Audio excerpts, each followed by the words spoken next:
Hello, welcome to a impromptu, although it was pre-scheduled, but we didn't quite, I just grabbed some people from AHTD. I am here live from AHTD's spring meeting in Atlanta, Georgia, and we have industry luminary / repeat guest / one of our best friends from AHTD, Frank Hurtte, here with me again. He was so kind to do a recap episode with me last year. And we are waiting on our second guest, Larry White, who actually went upstairs to go grab a cable because I was smart enough to bring our little microphones here because we are in the lobby of a large Marriott in downtown Atlanta. But I, of course, managed to not bring the right adapter. So he, being a very adaptable and friendly guest, offered to go up and try to get an adapter in his room. So this is very informal, but I wanted to just kind of get this on the schedule and make it a regular thing. AHTD is so kind to let us do an episode in between the AHTD programming. And on the last day, which is usually a Friday, there is a sort of free afternoon for either signing up for fun excursions or activities with the group, or in my case, often catching up on work. In my case, catching up on a nap. Yeah, if you still have a room to go to, which I checked out this morning, it's wonderful to be able to take a nap before the spectacular final night party, which, Frank, you want to tell us, do you know the final night party is at a Hall of Fame for sports of some kind, right? It is the College Sports Hall of Fame. I don't know much about it except to say there is going to be stuff from every famous college football, basketball, and possibly fencing. A match. I saw people fence for the first time live at a park, just randomly. I took my kids to the playground last year at some point, and then people showed up and started fencing. And I was like, how cool. I've never seen that in real life. But yes, college sports. I've been asked a few times if who my favorite team is, that sort of thing. And who is your favorite team? So I don't know if it's a question I should answer because I am so out of the loop on sports that I didn't even go to a college football game when I went to UT and we won the Rose Bowl. Okay, so there's one of my regrets in life. She's dropping names. The University of Texas. That's right. University of Texas at Austin. She doesn't have anything burnt orange on for all of you Texas people, so you'll know that she's not true blue, loyal, and All-American, all those good things. There we go. Yeah, so I don't know what I'm going to learn, but I think I'm going to learn something about college sports tonight. So that'll be pretty cool, and I am headed straight to the airport right after that. And Larry's here, and so Larry White from Interlinks. Hello and welcome. Welcome to Automation Ladies. Larry, you're going to scoot in a little bit. Okay. Yeah. Sure. We got to get best friends over here. So BFF. I'm curious. Have you ever heard of the show Automation Ladies? From Frank. Okay, from Frank. He's a big advocate. He is a big advocate and a big fan, and I appreciate you very much, Frank. We all do. So we're going to be having Frank coming on the show with a regular episode on the audio podcast, hopefully in the next couple months. Last year, he started telling all kinds of great stories, and Allie was in the audience, and she does not usually attend AHTD. And she said, we've got to have Frank back to tell us all the stories about the early PLCs. So expect that sometime, coming up in season 6. But the reason I wanted to get together with this, I always learn something really interesting from the speakers at AHTD, as well as just the discussions and conversations between the manufacturers and the distributors in the automation industry coming together at AHTD. And we do it a couple times a year, so you get a little bit of a pulse on things. Larry, do you have any sort of overarching themes or big questions or topics of discussion that you had with your partners here or people that you talked to? Well, I think overall, what our partners are looking for is ways to work better together, manufacturer and distributor relationship. And also the rep plays a role in it in some cases. But a lot of times manufacturers lose sight of the fact and don't walk a mile in the shoes of a distributor and understand really what they go through when they put their programs together, whether it's a sales lead management program, collecting POS. Every distributor has dozens of suppliers that have similar expectations, but all with different requirements. So it makes it difficult for a distributor who's really supposed to be focused on selling. Yeah. So I know from my perspective, I'm really happy that the VP of sales that I work with at WineTech now, or WinTech, now I'm like reverting back to saying WineTech because most people say that. I said that before I joined the company. It's been a big topic of discussion for me, not for the general industry. It's probably not a concern, but now that I've been introducing myself with this new company, how do you say it? It's Wintech, it's Winetech. Anyway, Keith Moyer, my VP of sales, he was here. He had to fly out earlier. He used to work in distribution, and now, as you know, being a VP of sales for a manufacturer, I appreciate his perspective because he can usually flip that coin and say, coming from the distribution world, this is why we want to make sure to do it this way or do that. So it's nice. I think I really appreciate people that have played sort of different roles in the industry, because I think, you can't really appreciate somebody's perspective fully until you've walked in their shoes. You got to walk in. You got to really understand that. And if you're trying to motivate your distributor, which is all about mind share, and I think in this case, a lot of times the manufacturer's trying to get time with the distributor, selling time. What do you need to do? You need to make sure that the distributor is motivated. And 3 motivational factors that we see pretty consistently are, is there a growth opportunity? So if they're out representing the product, are they going to win by having plenty of customers to sell to? Do they make money, the gross margin, but also money because of all the extraneous costs associated by doing business with that supplier? And then, of course, I call the hassle factors. The third piece is like, are they easy to work with, right? Yeah. So a manufacturer can do the first 2 things right, but if the customer service doesn't pick up the call, if they're very difficult to get technical information out of, if they create programs that are really friction building, those things are demotivating, especially if it's involving the distributor salesperson who can't get a hold of somebody in a quick notice when they're out there calling on a customer or about to enter an appointment. Yeah. I actually heard from someone I was talking to last night that they have a particular brand that they've repped for a long time. And I kind of asked, hey, how are you doing with them? Mm-hmm. They said, well, we had a really great salesperson, and then we did a lot. And then they left. And we did really badly. We hardly sold anything. And then they came back and we did great again. And now he's gone and we're not selling anything. Yeah. And it was really interesting to me because I didn't really think about it from that perspective of, the consistency of what the manufacturer brings to the table to the distributor. And it's in many facets, right? It's like, how easy are you to get a hold of? Mm-hmm. How technically good are you at supporting the distributor with the application side? Do you need that manufacturer to come in and help you close the sale, right? Mm-hmm. I think it also depends on what type of product it is, how complex it is, whether or not the distributor has enough expertise on their own.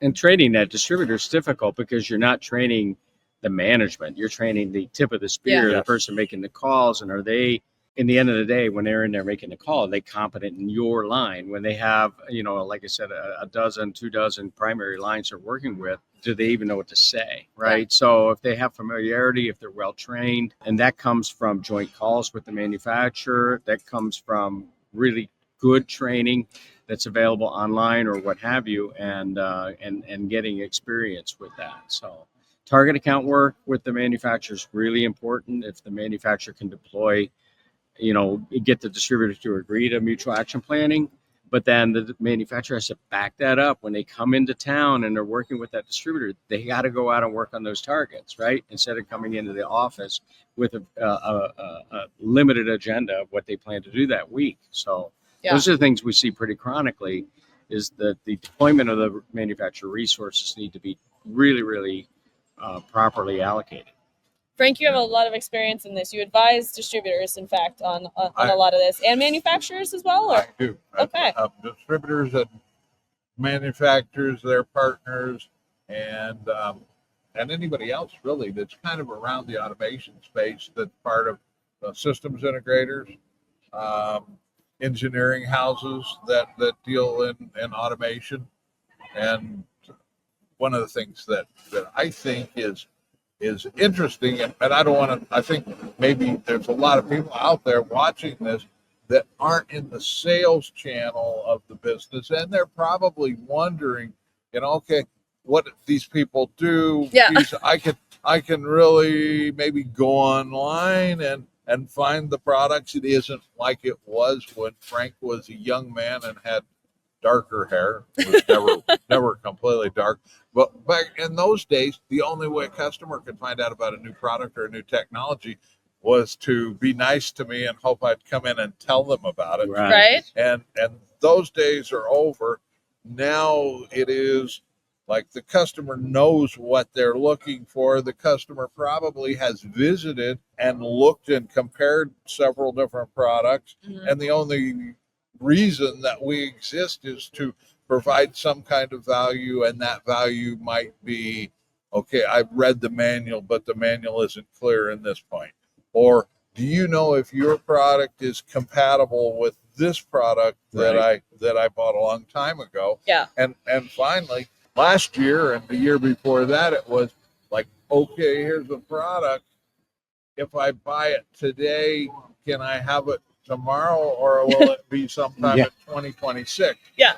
Or what, 8 weeks, 3 weeks, 12 weeks, a year, ambiguous. Ambiguous mostly. And finally, the other part, which is important, kind of very important, is how much does it cost? Yeah. And I think that people who are not in the selling side of automation would be really interested to think about, some of the things that were on the minds of people here today, during this particular 3 days. I don't believe that I spent 5 minutes that the word tariff didn't get mentioned at least once or twice. Everyone out there, if you are a person that can say, every product that I bought was all sourced in the same country.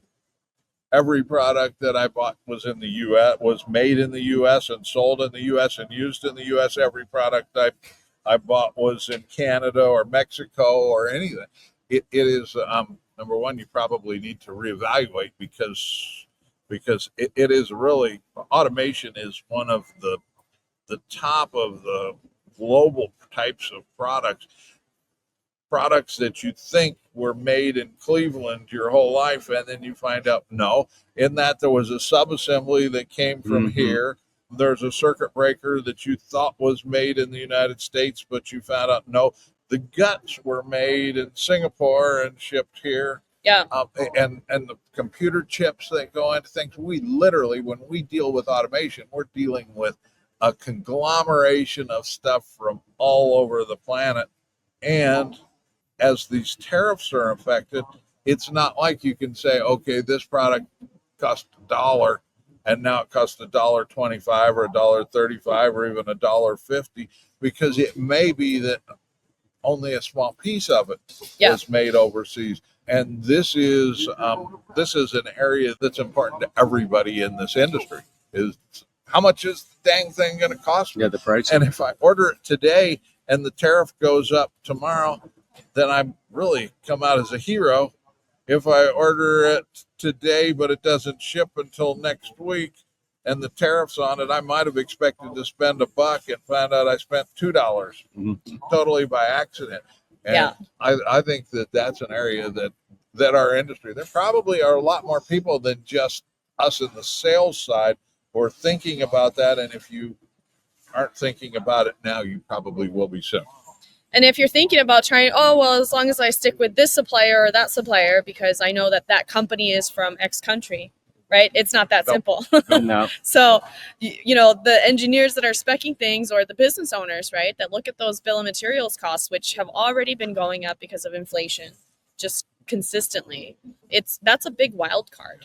And, there's a lot of other wild cards in the economy right now. And I think, we've all been kind of hoping for an uptick after last year's slowdown a bit, waiting for elections and capital equipment expenditure. I was surprised at, yes, I heard tariffs quite a bit, but I also heard a lot of people, with some, I think, pretty smart things to say in terms of, we can't really focus on it from a day-to-day perspective because nothing is certain right now. So you can't come up with an action plan when things are possibly going to be reversed tomorrow, or there's now a stay on things. And being a distributor that carries, like you said, maybe 10 to 20 core lines, they might have up to 50 to 70 to 300 total lines, right? And there's kind of this concept of major lines, which demand a lot of thought, mind share and sales for these distributors. And then there's a whole host of others that they have on their roster in order to be able to sell a complete solution to their customers or meet, long tail needs for different things. I just heard, these are they're hearing from hundreds maybe of manufacturers with some update. Hey, we're gonna, this is happening, that's happening, and so their inboxes have just been insane. And the last reversals. week or so. They're in and then they're out. And we do manage special pricing contracts, and the price is going to go up. The new price list is published, which today is pretty easy for a manufacturer to just bump the price. Yeah. They can just do it. And then we load up that special pricing, the new pricing, which all of the contracts are based off of.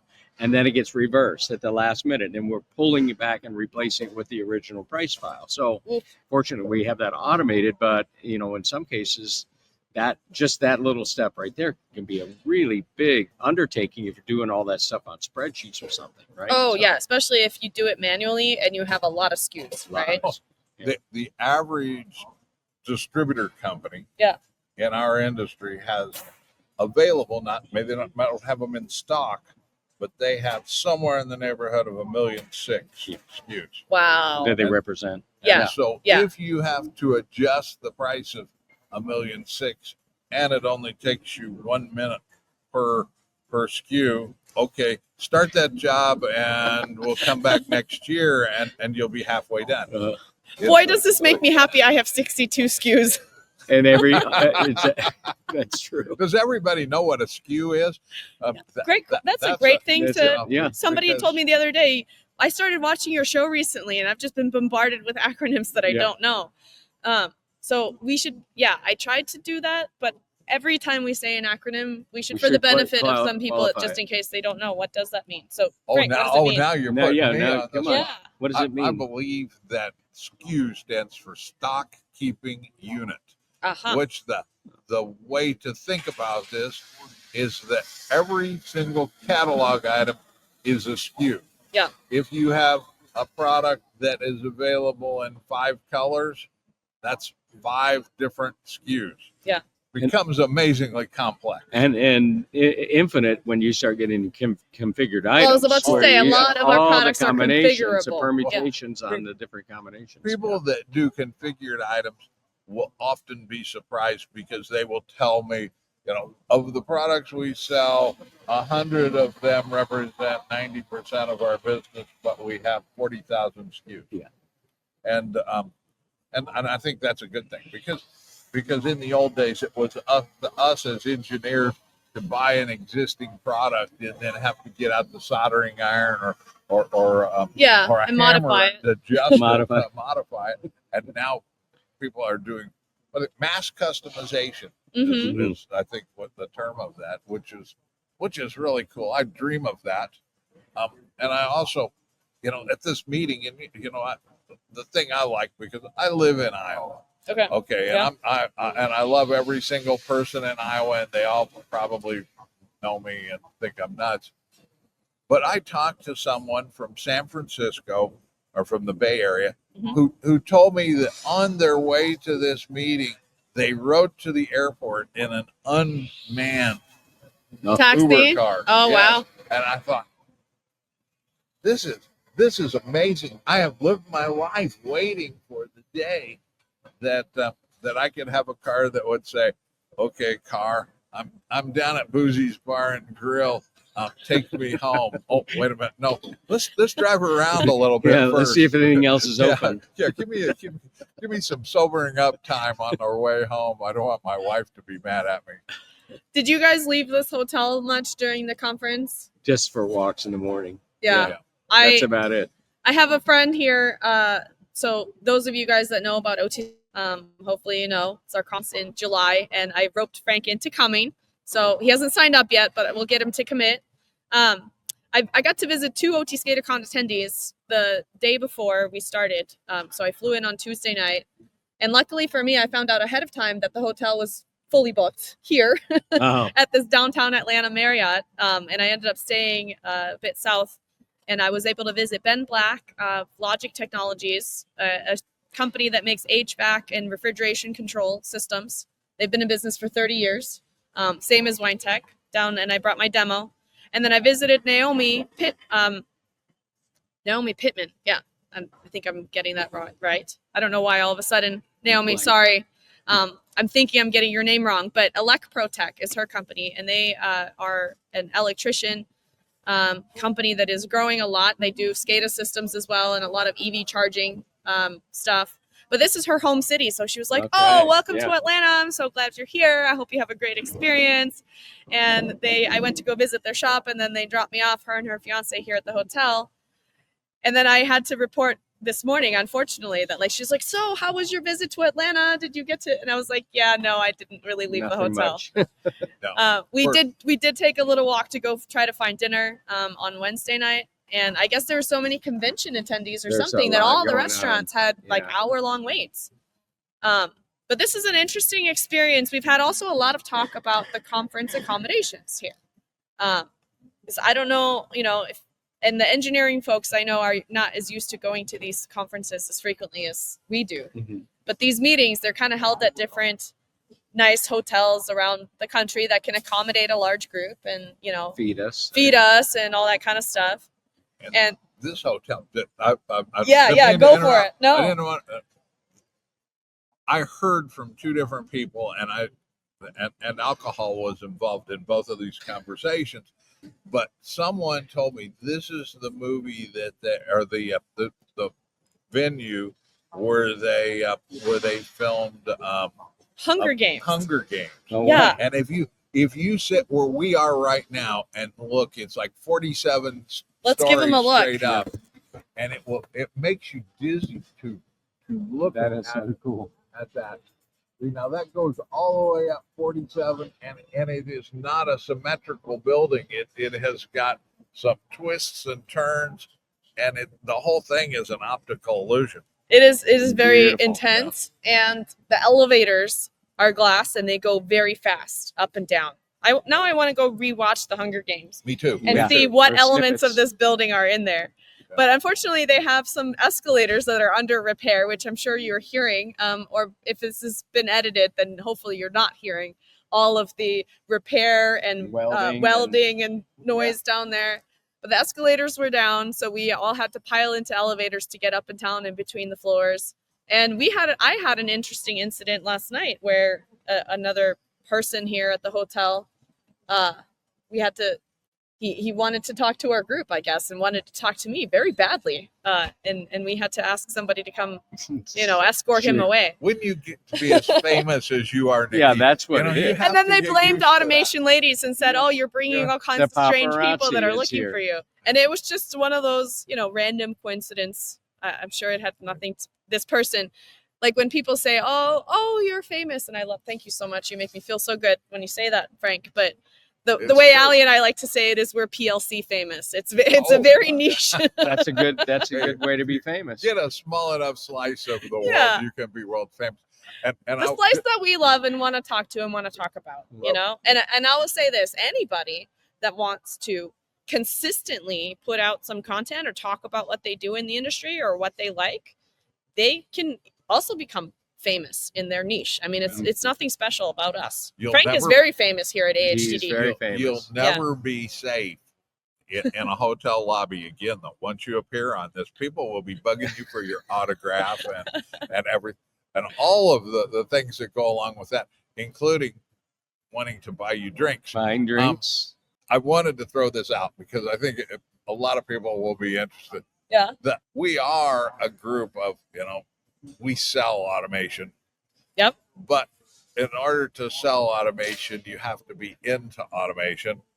And in order to be into automation, it does not hurt to be just a little bit of an automation nerd. And this is like everybody else that comes in here and they see all the work that's going on this escalator, and they just go, oh, they're working on the escalator. Last night at about 11 o'clock, I looked over and there's a group of people looking down from the second floor where there's a good view of the control panel. Oh, yeah. And looking inside and going, hey, see that? That's my power supply there. And that's my drive. I can't believe that. Yeah. No, I was just like, now when I go to Costco, I remember being at the returns desk and I was just looking up. There was this cabinet with like networking cables and it was such a mess. And I was like, what kind of network who's servicing this panel? Like, why is this here? And it had nothing to do with my shopping, but it's like, I guess that thing when you buy a certain car, all you see is that car. Us automation folks, we can't. We kind of like to can't see it help it. uncovered. We Yeah. like to see the bones and everything underneath it. Yeah. And if you happen to be second generation, now my daughter is a nurse, but she grew up in an automation family. And when she was about 6, we went to Walt Disney World in Florida, and she was riding the Dumbo ride. For anyone who has kids and they're of Walt Disney age, all I can say is I'm sorry for you. I hated every second of going there. And when I took my daughter at 6, I said, okay, now I don't have to take anybody else there until I have grandkids. And guess what? I got grandkids that want to go. But the magic moment of Disney, my daughter is riding Dumbo, and I'm kind of a good dad standing there by the thing waiting for her to get off. She jumps, and I pick her up. Instead of going, Dad, I rode. She goes, Daddy, it was a push button that you sell that caused Jumbo to fly. That's really cool. We also saw cool. today there is a Future Leaders program here at AHTD. It's a 2-year program in which people at the distributors, mostly, I guess manufacturers can participate as well, but there's a training program for leadership. And so a lot of these companies here, they are, long-standing. They have people that stay for a very long time. Sometimes they're family-owned, employee-owned, and so they invest in their people. And AHTD provides a lot of great resources, like helping companies with internship programs and leadership training and different things like that. And I noticed that earlier today when the graduates were presented, one of them was the daughter of the presenter. Yes. Yeah, yes. that's it. Yeah, and I thought that was really cool. Second generation automation nerd. And I think that's something that, I got into this industry because of my dad. He's not actually in industrial automation. He's more of an embedded controls engineer. But I think I, picked up an interest in that kind of stuff. And I think it's really cool when families, end up doing the same thing. I think it's, kids don't always want to follow in their parents' footsteps. And it doesn't always mean that they're going to work in the family business. But when I do see that and it does work and people like it, because I used to work for my dad as a kid, I always feel like, I don't know, I like that. I like the number of employee-owned businesses, family-owned businesses that have been able to thrive in this industry. For sure. This industry particularly, they're still very entrepreneurial, very much family-owned. They're the ones that 5:15 on a Friday are still going to go out and make that call when maybe some of the more corporate oriented companies might, not have the same stake. Yeah. Absolutely. Yeah, exactly. I think there's a huge sense of kind of ownership of the outcome of the business as well as the customers, right? Because you're really kind of automating the production of things that everybody needs here. And I think right now also all of us in this industry have always wanted to and cared about having production here in the United States, because otherwise none of us can sell anything. Right. We're not, I think those of us that are here, North America is kind of what we support and what this group is all about. So all this reshoring, being able to potentially produce more here again is positive news. But it's also jumbled with all of this tariff stuff and other uncertainty, right? Ability to find skilled workers, right? Yeah. Because I think our education system's been a little weak in more recent years on the vocational area, bringing in qualified people who do know how to do these skilled jobs. And so then it becomes groups like AHTD that need to kind of nurture along, and other trade organizations and the companies themselves to know that they're going to bring in that employee maybe at a lower level of skill and develop them. But that's a big investment for sure. That was actually a big topic. So now that I'm with WineTech as a manufacturer at AHTD, I was able to join some committees and volunteer and get more deeply involved in AHTD than I was when I was a strategic business partner like you. So I joined the program committee, which the program committee takes care of sort of putting together the programming for the meetings and picking the speakers and what topics are relevant, what issues and learnings do our members want to hear during these meetings. That was actually one of the topics that we discussed at the program committee meeting, was the talent issue. I mean, this is not the first meeting or the first year that's been on the agenda. It's something that we tend to touch on in different ways. What I've seen over many meetings, because it's one of the biggest issues, both in the distribution space, but then in the broader industry as a whole, right? Manufacturing too. And it's one of the big reasons why we do Automation Ladies, is to try to expose people to the different career paths and stories and cool things that we can do in this industry. try to get more people in it and get more people happy in it if they haven't quite found their right Correct. place yet, rather instead of them leaving the industry. Or being derailed right Yeah. right after graduation. I was a mechanical engineer, but after graduation, it's like I had more sales job opportunities than I did acting as a mechanical engineer, because utility companies wanted engineers in those jobs, but I would have never been a practicing engineer had I done that, right? Yeah. So a lot of those people get steered off track from really doing the functions of what they're educated in. So I have a question though, Larry. Is what inspired you to be an engineer? Period. Like when you're walking down and going, okay, I'm entering campus. I can be this or that. Why engineer? I was always under a car. I was always building things, go-karts.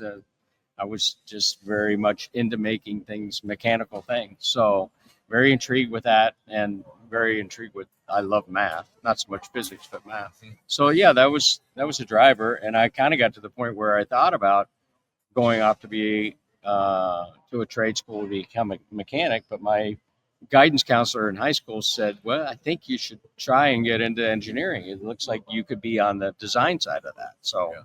that's how. So high school guidance counselor actually kind of guided you to it. Absolutely. She pretty much told me to do it. So that was the way she operated. Okay. She actually told which school I was going to go to too. So I'm like, okay. Where did you go to high school? Just wondering where they have that besides Taylorville, Illinois, where I grew up. That was in Worthington, Ohio. That was in Columbus, Okay. Columbus area, and very educational focused.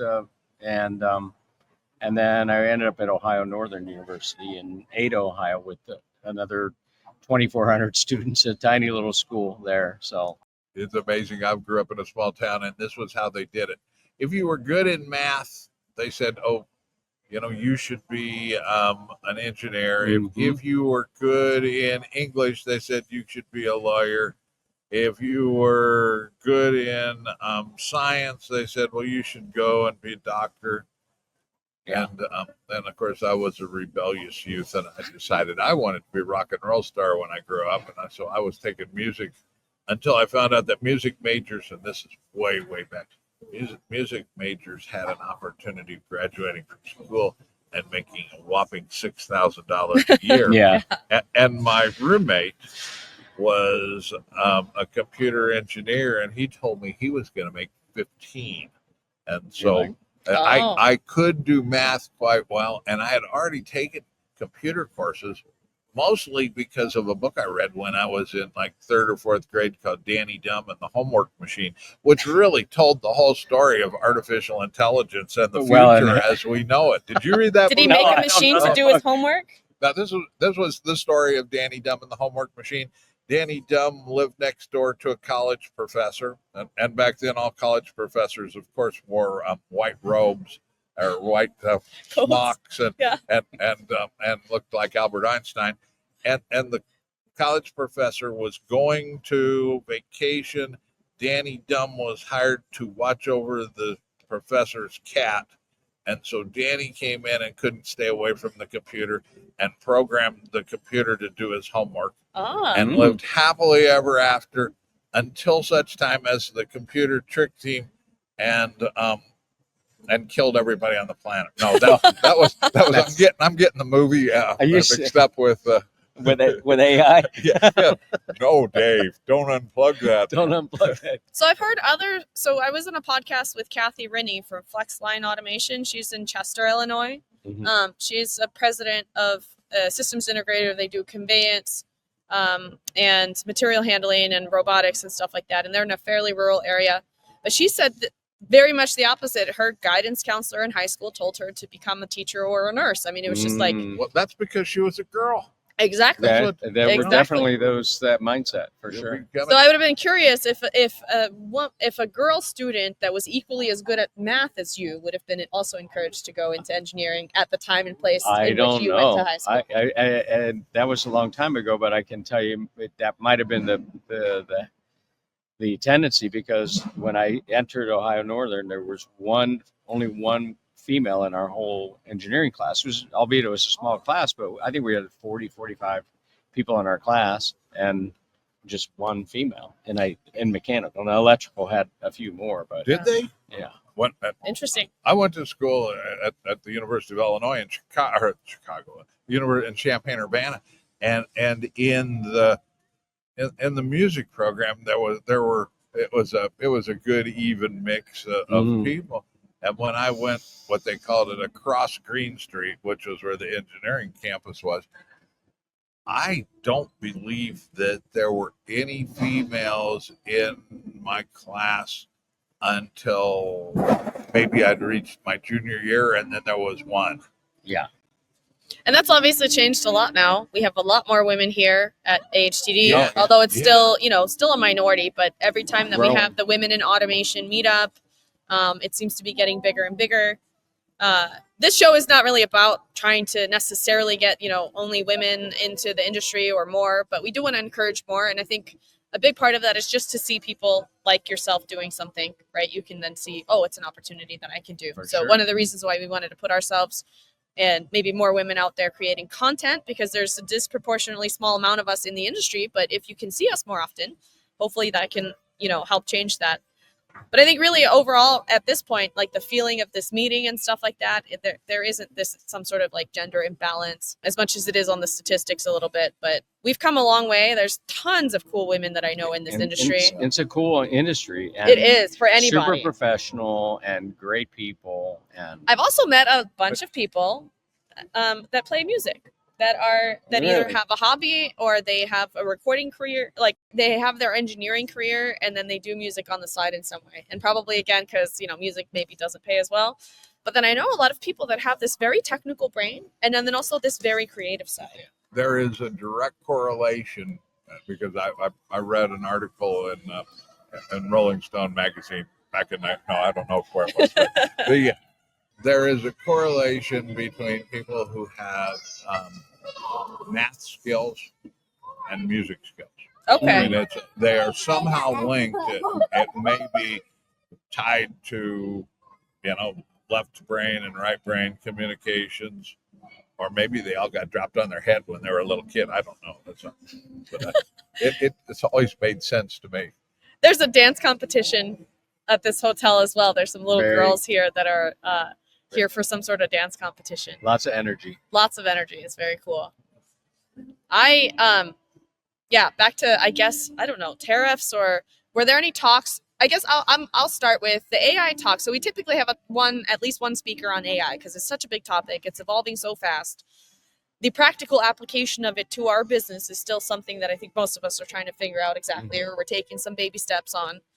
I thought one of the themes that stood out to me during the AI speaker this time around was he was talking about sort of the rapid change that we are looking at right now and in the sort of immediate future, but education being one of them, right? That as we get more automated, these hard skills are no longer going to be our biggest competitive advantage as people. Because if we can learn to use all the AI tools, then that levels a lot of playing fields when it comes to technical skills. But the things that uniquely make us human, right, is what we really should be focusing on. But our education system is still teaching kind of the same thing, right? Learn arithmetic, learn how to write, learn. Not how to do cursive, though. That's cursive is a secret code. That. Do you know how to do cursive? No, and actually, right. No. So right here, I'm going to hand you a note, Larry, and it'll be I can written read in it, cursive. but I'm not good at writing it. Oh. And that is one of the things so I always got really good grades in school, pretty much. Oh, bragger. Okay. Except for handwriting. I was terrible at handwriting, and my handwriting is awful. I saw something that said that the people who have the worst handwriting, they're super intelligent because they're trying to get it down, their ideas down quickly. Could be. I think that made sense. I think so too. I also recently found out, or that I have ADHD, and I've had that my whole life, but it presents itself in girls in a way that was not really well understood. And it's not the kind where you're so hyper that you can't sit still, but it's a way your brain processes information and has way too many things going on all at once, right? And you can either hyper focus on something and then very easily lose track of time. That's me. Or you just have, constantly tons of ideas, tons of things. You can get interrupted. And you can interrupt yourself. I mean, I suffer from that. I interrupt everyone and myself in mid-sentence. Thank you, you dear listeners. You know this by now if you listen to me talk. I go on tangents all the time. I interrupt my own stories. Sometimes I forget that I had a point in the first place. But the point of this was that bad handwriting is apparently one of the sort of very common traits of people with ADHD.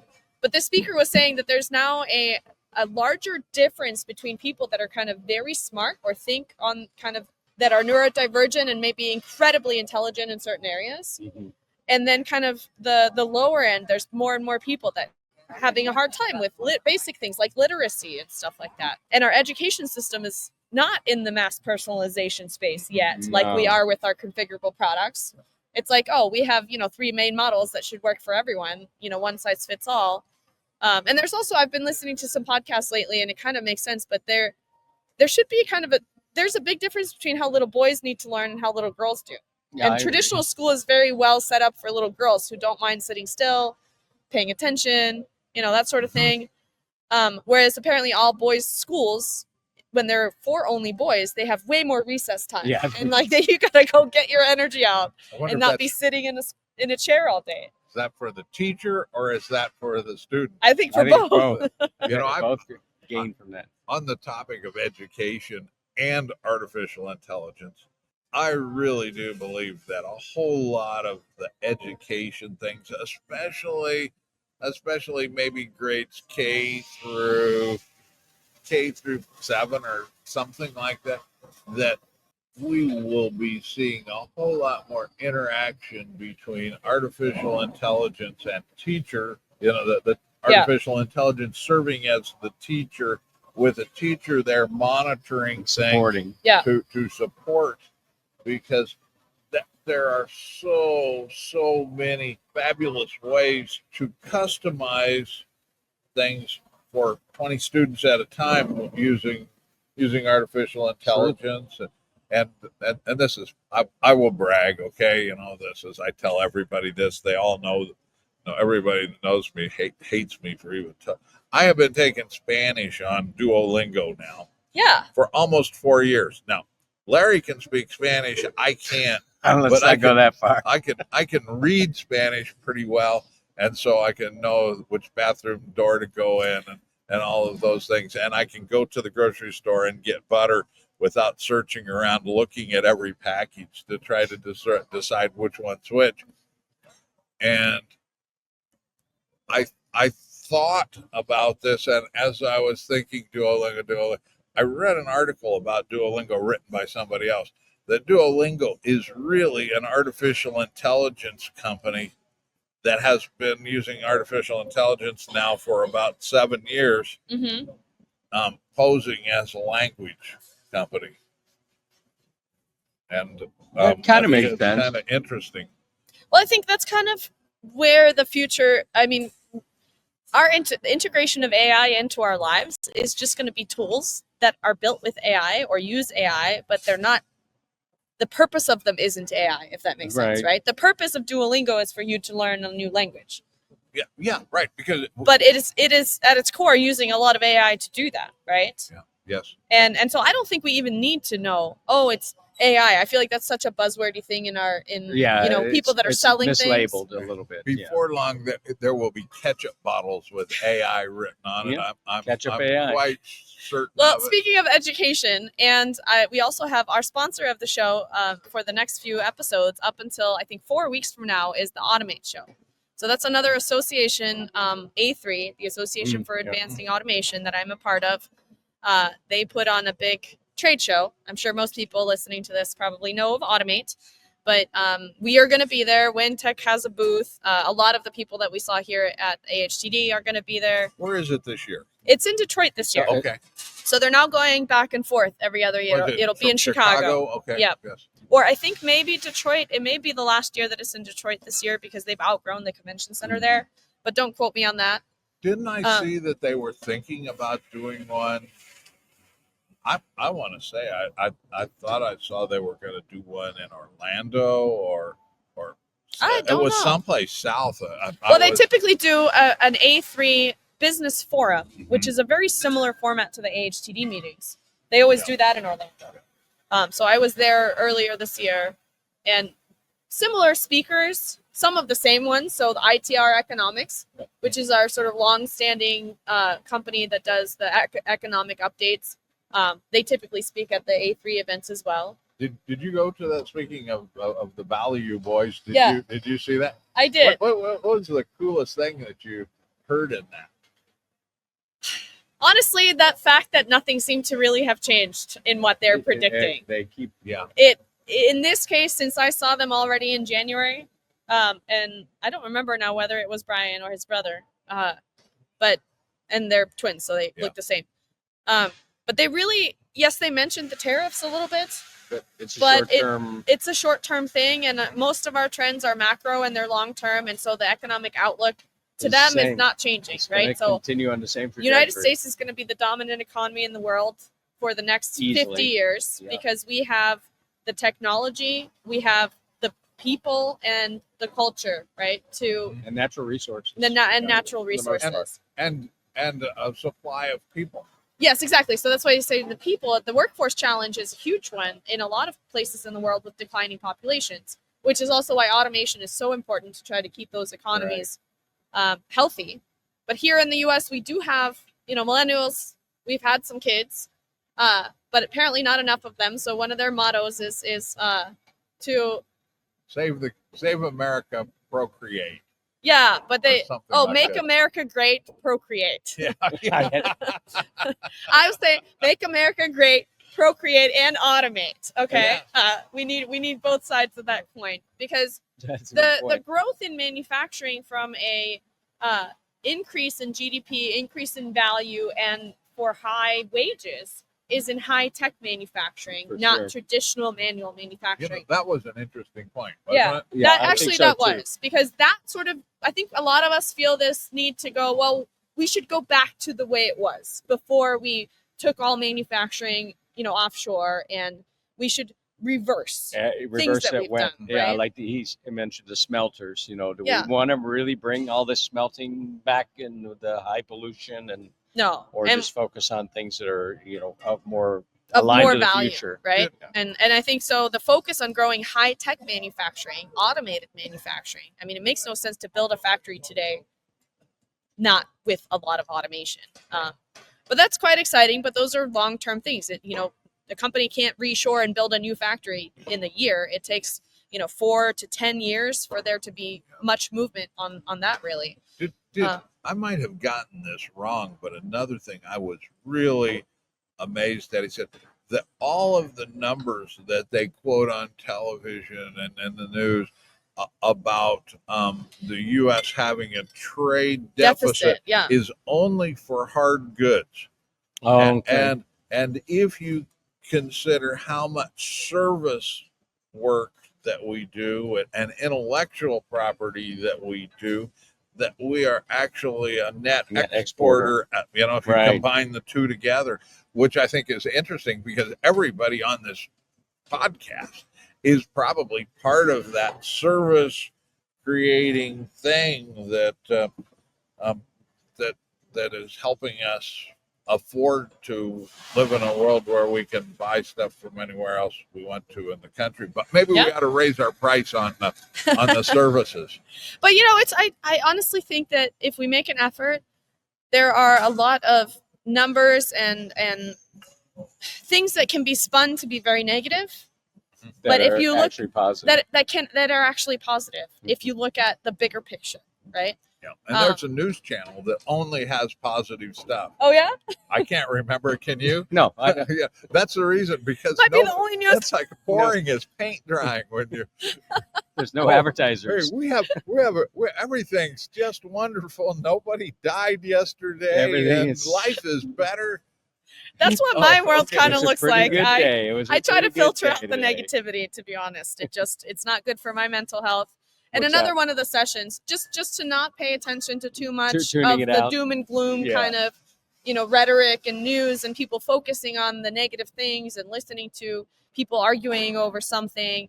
So we did have a speaker that was also talking about how the most influential person in your life and in to you and your brain is you, right? And you can tell yourself what you want your reality to be, and your brain will listen in a lot of ways. Oh, yeah. You know, It granted, directs you can't speak yourself into being a millionaire tomorrow, but a lot of what, you know, trajectories you have to points do you. with what your internal narrative is. Mhm.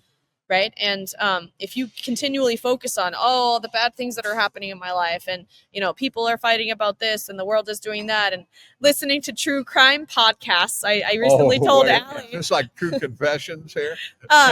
those sorts of things, they really, you know, affect Can your bring you down. mindset. Yeah. Yeah. And I really prefer it I'm an entrepreneur in the sense of automation ladies, but I have, you know, work for someone else as well. But the type of people that are driven to really put everything, you know, put their best and their all into their profession. I think it's a really net negative to be focusing too much on all this outside crap that you can't control. Yeah. Well, I mean, that's what I love about the podcasts, the whole podcast phenomena that's just out there. Do you guys, aside from this, what are your favorite podcasts? So I don't listen to this podcast, by the way. Okay. Well, you're But no, this You're the is creator. This has to be your favorite one. yeah. So what's your second favorite one? I recently got into, and I would say sometime recently last year, into a podcast called Diary of a CEO. Oh yeah. yeah. I just Yeah. started picking that. I just started. And listening. I feel like the guests, I basically get a 2-hour version of one of these highly impactful AHTD speaker talks. Yeah. Or the people that we pay, you know, thousands of dollars to come see at these executive events. I get to hear them instead on a podcast talking about all the research they've done, all the things that they've learned, the books that they've written. And so I'm definitely, I like to consume knowledge, and I like to learn, and I like to grow. And so that's been a big one for me. And they'll drop another name of another, you know, professional or whatever, and then I'll write that down, or and sometimes I go myself. and, you know, pick up their book And, if I thought it was a really but I you know, feel like somebody that had an interesting then take. you go the deeper dive on it. Yeah. So we had a speaker today that was an undercover police officer, a narcotics police officer, and then she was also a federal prosecutor. So she talked a lot about, you know, sort of how body language and how can you portray trust when you meet people versus how can you tell if people are maybe not being honest with you, those sorts of things. Which, hearing from people's perspectives in those types of jobs, you can take a lot of applied learning to a sales process, for instance. How do you make sure that you come across as, you know, competent and trustworthy versus somebody that doesn't care? And there was actually, some of my community had an interesting situation on LinkedIn where somebody commented about having a meeting and the salesperson was wearing a hoodie and a baseball cap on the demo meeting. And they were like, oh, that, and you know. how was that taken? Yeah. Not well. He was like, I feel like he didn't have respect for me or my time. He didn't dress up. He didn't get ready. It looked like he just rolled out of bed. And so it didn't seem like a good fit for me. And then a business owner was commenting, well, here he just did a speaking engagement and he wore his branded hat and his hoodie because that's kind of his trademark. And he uses it to, you know, market his own business. It's his signature, but he's the business owner. So it was an interesting discussion, and there's some nuance there, right? I go back and forth. I remember when the ties were getting eliminated. Yeah. And I'm like, I'm not in favor of that. Of getting rid of ties? Yeah. Did you have stock in a dry cleaner or what? I just didn't feel like, I felt like it was a step backwards, you know? Yeah, but at the same time, those of us that walked into factories on sales calls, you're not even let in wearing a tie. It's a safety hazard. It's a safety hazard. You know, so the situation, it always depends. When we go over to Europe and have our corporate meetings over in Europe, and everyone there had a tie on them. We were these sloppy looking Americans walking into the meetings, and they were very formal at that. Well, they still tend to be. So with our last few minutes here, speaking about the services economy here, which is booming, right? We're exporting tons of non-durable goods. Interlinks, can you just tell us a little bit about what that is? Because I'm assuming that may be one of those software solutions that, you know, is creating a lot of value here that is not counted in these numbers. Yeah, I mean, we consider ourselves managed software. So what we identified is, it actually goes back to when I worked as a manufacturer, is how do I motivate my channel partner to make my numbers, right? And we were 95% channel distribution. So what do you have to do to get them motivated? So what the manufacturer just has to understand exactly what a distributor undergoes. You're competing not really against your core competitor who makes a similar product, but you're competing against those other lines. And then what do you have to do to get mind share on those lines? So we really focus on things to help drive that. So we do sales lead management, leads. If I can give great quality lead experience to my distributors, then that's going to motivate them. And that salesperson who doesn't know anything about our product line, that gets that lead one day and says, oh, now what do I do? I've never sold this line before, and I got to call on this customer. That's a learning experience. So we know that those kind of things will help to drive more and more mind share. So it's a software that helps with those connections, exchanging information, the leads, anything POS, that's kind of POS, special pricing, yeah. right? And then you help them implement that and manage it along the way. We'll do everything for them, because the manufacturer might be on the receiving end of point of sale data from distributor, and distributors, they'll either say you got to do it this way, and the distributor might say take a hike. Yeah. But they give it to you in the best format they have from their ERP, from these disparate ERPs. And if you want to make that data normalized, you got to have some conditioning. Yeah. And we do that work so that's easy for both parties. So rebates are a similar type of thing. Yeah. I'll throw something in. Yeah, please do. Frank. Years and years ago, I read a book called Lean, or the I can't. Well, forgive me for not remembering, but what it was is it was the very first study on lean manufacturing. Okay. And they talked about how that manufacturing had evolved. They talked about going from craft manufacturing, where you make a car one part at a time and carefully put each one together, and each part is a custom part, to finally mass production, as Henry Ford did, where they were putting assembly lines and putting parts together.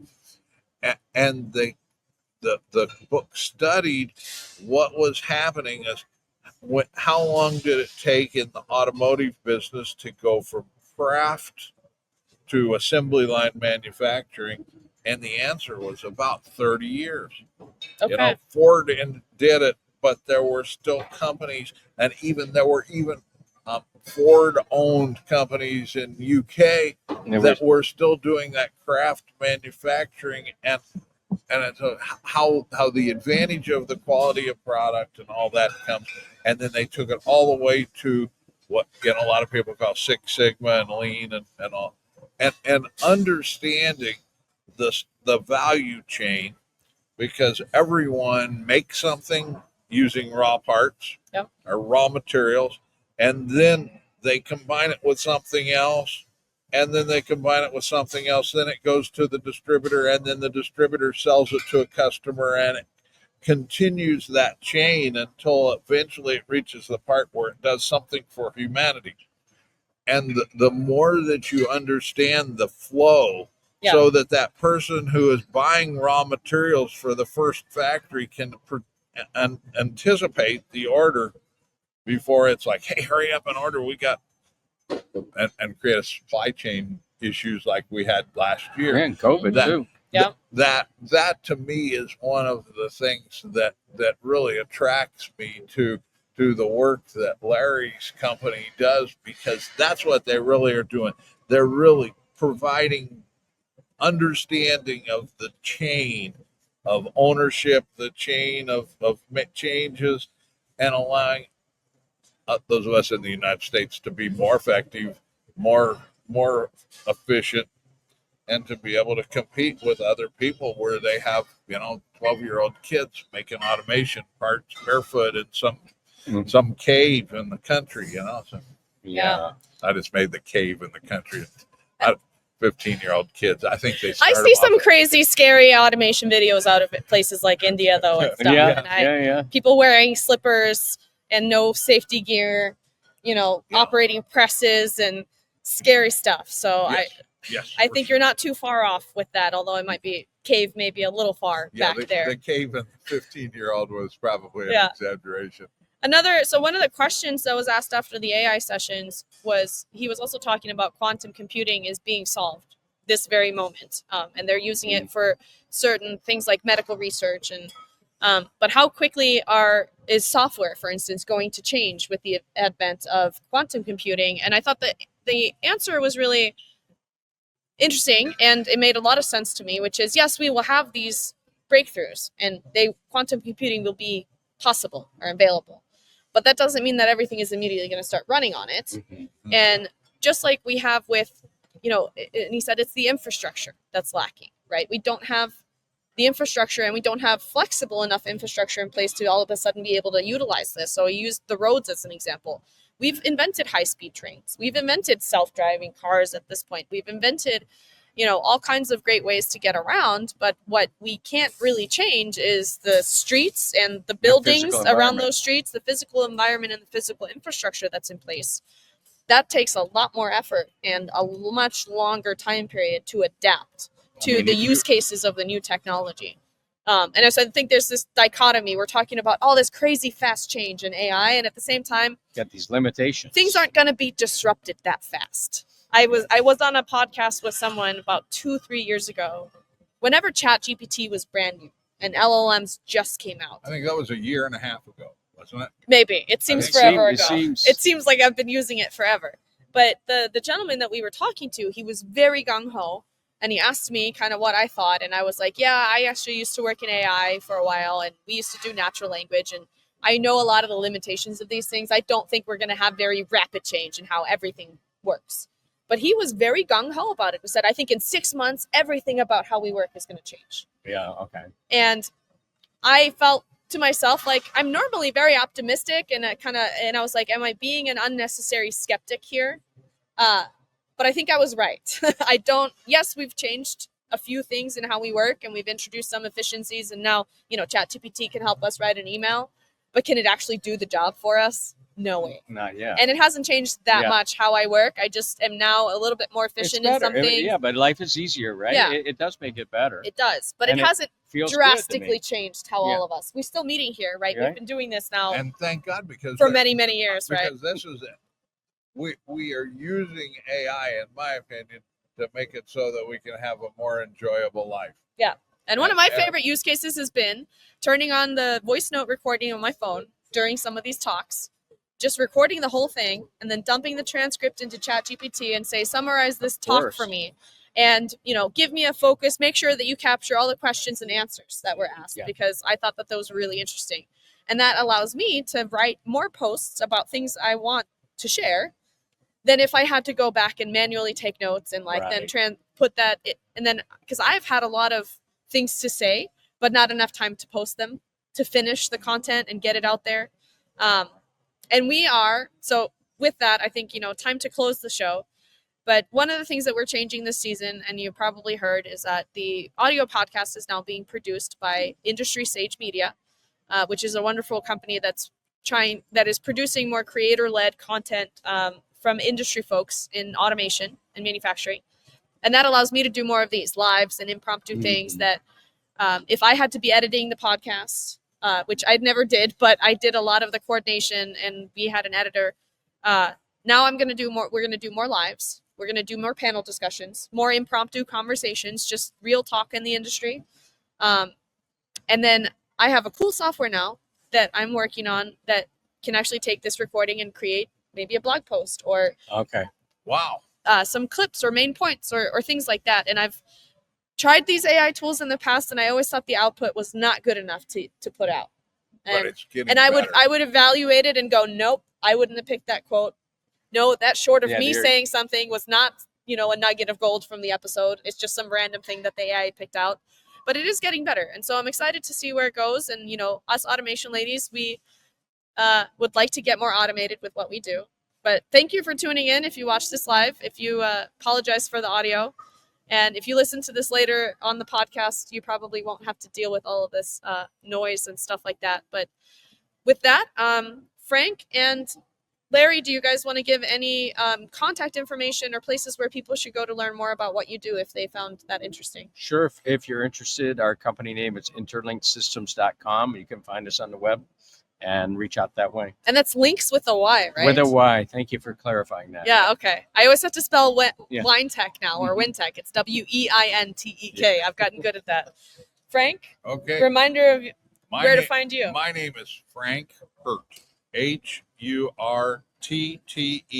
I'm the best I know, the only one on the planet Okay. and you can do a Google search and find me. I also have a blog that's called the Distributor Channel, where I post whatever is bothering me, and my partner is very thoughtful and memorable stuff, and I And you have have your books. and I have books that are Yes. on Amazon. Yes. Yes, So Frank is a great writer. I really like reading Yeah. his writing style.